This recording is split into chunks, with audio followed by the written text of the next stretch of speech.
everybody. Hope everybody is doing well. Well, I gotta tell you, that documentary film, Seattle is Dying from KOMO News, was such an interesting, eye-opening, and yet helpful documentary. And what it does, it exposes really the drug addiction crisis of Seattle. Of course, homelessness is a byproduct of drug addiction. And basically what has really happened is that given the Seattle's climate, and I had no idea things were so out of control in that city.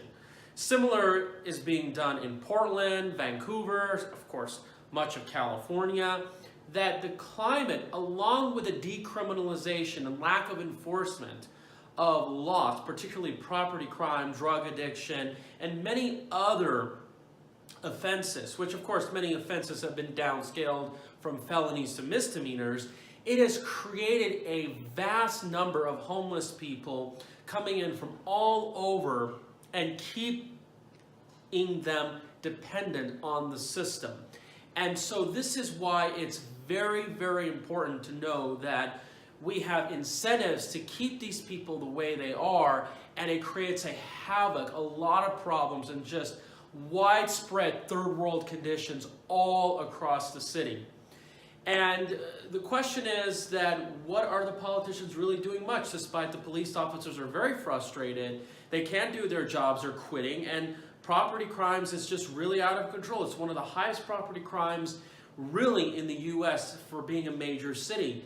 And they're really not doing much because I believe they really don't care, and they just seem to believe that, well, these problems are perhaps benefiting the special interest groups that's funding their campaigns. And so one of the things you also have to understand is a lot of people who are in these dire homeless conditions, they are people who are veterans, and not to mention, even though it isn't a large factor, but the housing affordability issue is certainly a very, very important factor. Now, one of the reasons why Seattle is pretty unaffordable is because of geographical limitations, unlike here in Las Vegas. You got oceans on one side, it's a peninsula, you got mountains covering everything else, and as a result, there's limited land supply. And of course, there's areas that have height restrictions, not to mention the process of building, what kind of steel you got to put in. It's very, very difficult. But it's just very depressing and saddening to see how the homeless epidemic, and we got that socialist councilwoman, and not much is actually being done. I mean, they've talked about taxing Amazon, but efforts certainly did not go very, very well. It's just all the lawlessness. The police cannot do much about it, and you're just seeing all this filth and nasty garbage happening all over. I mean, I was thinking personally myself to consider going to Seattle, especially during the summer, but I probably don't want to do so anymore. And as a matter of fact, I'm also going to push back on Portland and Vancouver, believe it or not. So the real issue is that, in my opinion, Seattle's real estate is really high.